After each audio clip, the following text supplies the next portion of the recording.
লইটা মাছের শুটকি, লইটা ফ্রাই, যেটাই বলেন না কেন আমার কাছে সবচেয়ে ভালো লাগে এই লইটা ভুনা।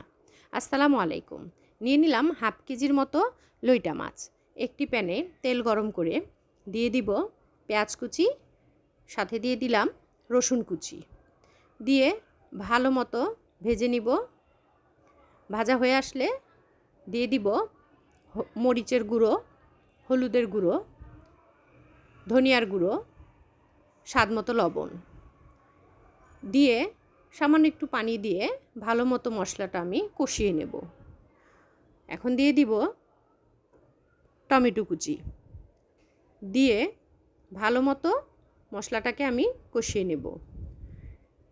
এখন দিয়ে দিলাম সে ধুয়ে কেটে রাখা মাছগুলো। কিছুক্ষণ ঢেকে রান্না করব। এখন ভালো করে ভুনা করে নিব। সাথে দিয়ে দিলাম কয়েকটা কাঁচামরিচ কুচি, দিয়ে দিলাম ধনিয়া পাতা কুচি। এটাকে আমি একেবারে পানি শুকিয়ে ভুনা ভুনা করে নেব। যখন তেল উপরে উঠে আসবে তখন নামিয়ে নেব।